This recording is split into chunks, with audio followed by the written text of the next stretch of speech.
I'm done. I'm done with this anime. Goodbye. Goodbye. Oh my god, I can't.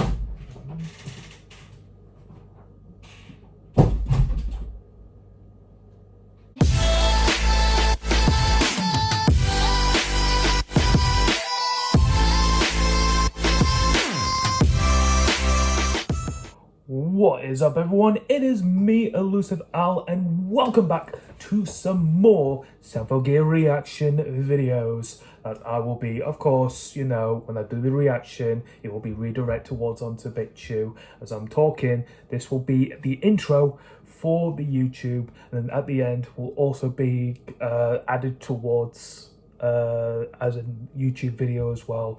But for the reaction itself, that will be redirected over to BitChute for you guys to check it out. But more on the detail about Symphogear to talk about. So, the last episode, it was a bit of a descriptive episode, if I should say so myself. There was a discussion on the middle part on more about the discussion about the fragment that the section with Tabakisa's uncle, Tabakisa and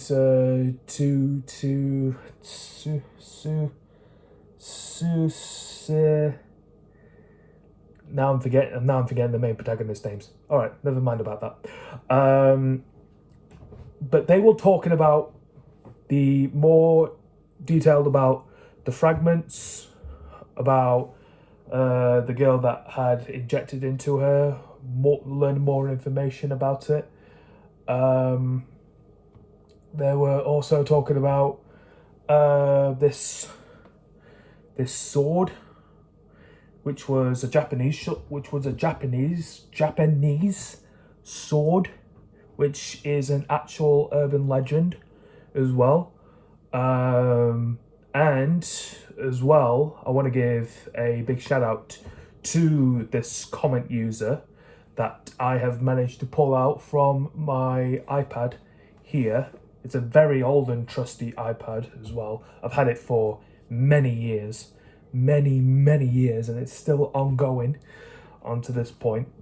This is a comment by Seraph Amoros, and I loved it, and I pinned it as a comment as well, because this was a very informative comment that was very helpful towards me. This person said, "As you probably figured out, the relics in Symphogear are based on the real-world mythological weapons and the artifacts.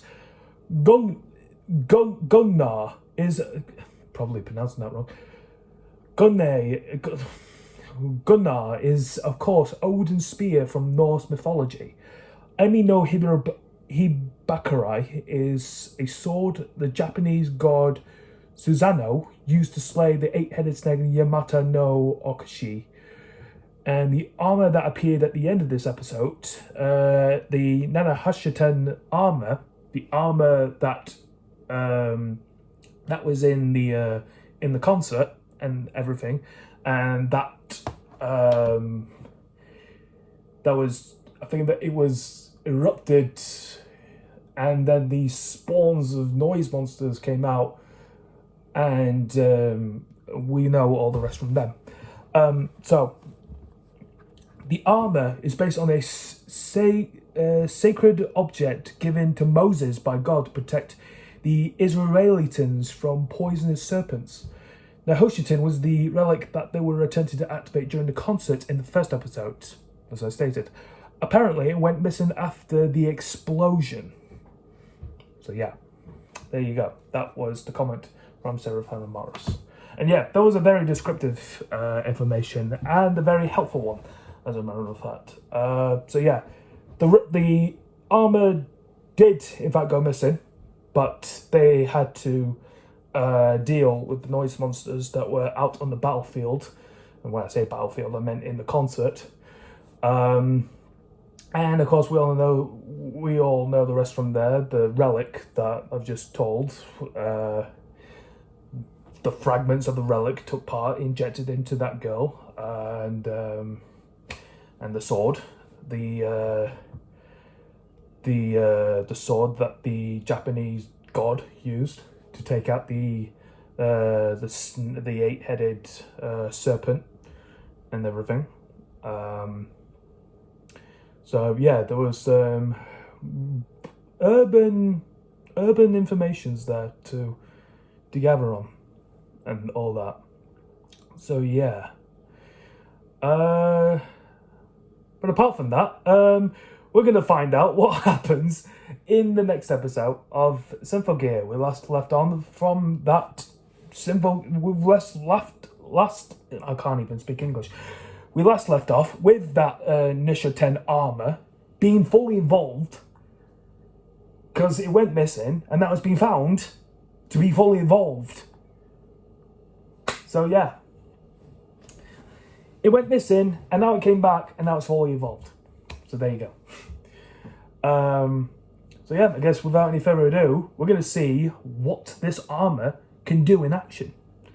So yeah, let me just turn the volume up slightly on my TV, and we will jump over to BitChute in 3, 2, 1, go. Meanwhile,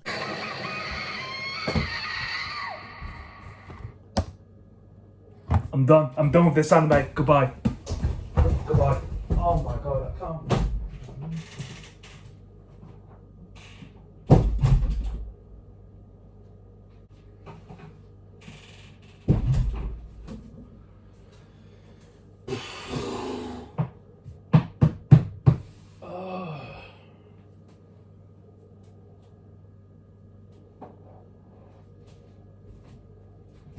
This is bullshit. This is bullshit.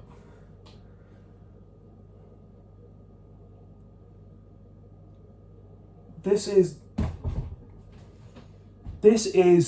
the bullshit of the bullshit. We got a backstory from Canade. From Canade. We were gonna learn from that, and it might progress through episode after episode as it goes on. But in the current storyline now, 4 episodes in, her partner decides to use the climax song only to get rid of the armor. Only took little bits off it, but you see, it was going to ingrow it back. It was growing back. And she died because what? Why did she need to die? Why did she need to die out of that scene? I was like, no, don't do it. There's no point. You're just going to take little bits of it off as it was shown. It's not going to take it completely off. But she used it, and it...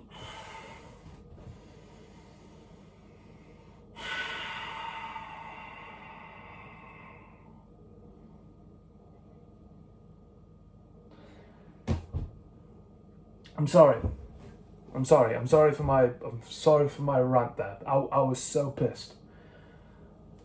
I was so pissed during this part. I've never left in a storming rage during an anime episode before.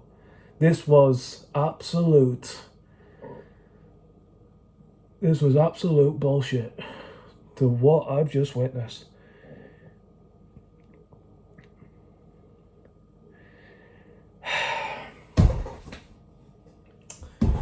What the hell?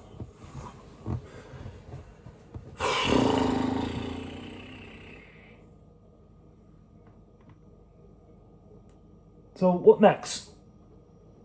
What next? What's next? She didn't fully disintegrate. Hopefully not. She just lost blood. That is something though. We didn't see her disintegrate. She could come back. Bring her back. Bring her back, please. Maybe there is a slight positive. Maybe I shouldn't have left in the storm and rage. She didn't disintegrate. That's one thing I can say. We didn't see her disintegrate. Anyways, so sorry for that moment. We're going to continue on with the rest of the episode. I can't believe it.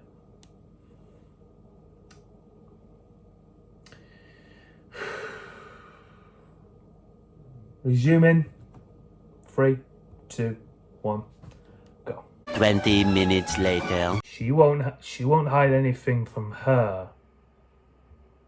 But Hibiki is hiding a big, crucial secret that's just hidden, that's just within her. And it's just the Gugnar fragment within her that's been laid upon by Kanade as well.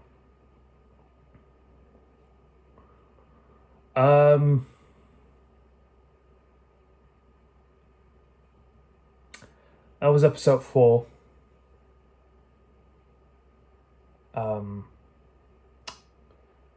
Didn't really pay attention to what the title was, and I'll make sure to put it down in the video and all that. But going back to that moment with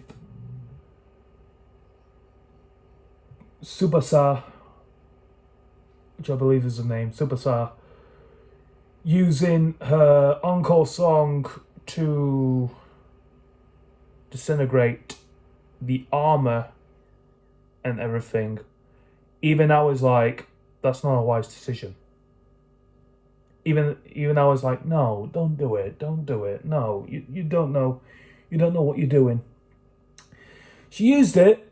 It took some of it off, but then it just started to freaking grow back. Why? Why did she have to use that song? Why did she use it, even though I knew what the outcome of the effect would be? It would regrow. It would regrow. I knew something bad was going to happen right after she did the encore song. And the last sighting image of her, just the shaky camera thing when with the anime character is like slowly dying to death with blood dripping down them and everything. That's just, oh my god, that was just a horrible sight to see. That was just horrible. That was a horrible sight to see, and for that, I just absolutely left the room in a complete rage, because she, not only that she nearly died from it, she's alive, thank God, but she didn't have to use that song. She didn't have to use it. She didn't have to use it. That's all I'm saying. She didn't have to use that song.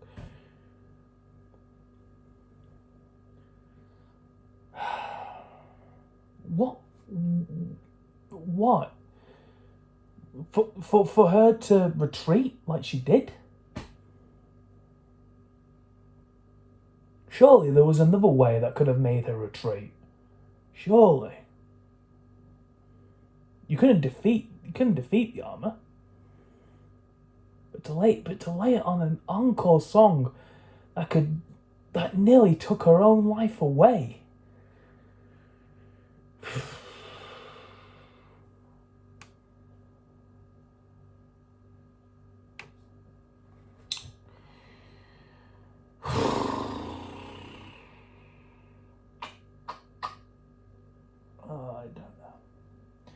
But hey, Hibiki, I'm glad that she is standing up for herself.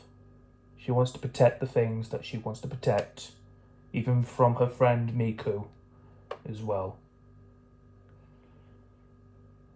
But now, this is the thing that this could potentially, and don't tell me what happens in the next upcoming episodes, because I'm going into this totally blind.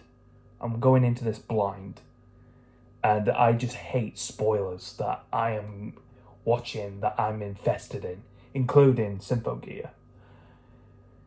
I want to know potentially if Miku does get at one point signed into Symphogear. If she gets assigned, sings the ritual song and everything, just to get the ritual transformation in, just to sign into a Symphogear, then we would have 2 instead of the 3. Because as we know, she is still lying in bed, being hospitalized, face bandaged up and everything. If the final form of... I don't want to see a disgruntled face of it. I don't want to see it being kind of ugly. Ugly is a strong word. I know. Ugly is a strong word. But I don't want to see a disgruntled face of her. Sure, she left the music career, but if she does go back to music and everything, which could not happen, because she said that she would... Her singing is like the forge of a blade that she takes into the battlefield. Still, I don't want to see a disgruntled face of what was originally her beautiful face and all. If I had a good senpai material, senpai material. Yes, I'm saying that she's a good looking person. She's a good looking person. I do love her. But I don't want to see. I just don't want. I hate to see it. I just really hate to see it. I don't. I hate to see it. I'd hate to see it. But anyways, I just hope in the next upcoming episodes her face ain't too bad as I think. Please. I know certainly animes now can take dark turns. This, for example, took a bloody turn. This episode, with a disgruntled image that will be in my head until the next episode of her bleeding out to death and everything. And for that definitely pissed me off and all. I have to accept that I have to move on and hope things will come out better. And like I said, it doesn't come out way worse than I expected it to. But yeah. That is going to do it for my reaction to Symphogear Season 4. Episode 4. I'll put the title as well. If you enjoyed my reaction to episode 4 of Symphogear, then make sure to hit the like button down below, and make sure to hit the like button on my BitChew reaction video as well. If you're new to my channel, want to check out more of my videos, then you can by hitting the subscribe button and hitting that notification bell for more updating content for when I upload my next video.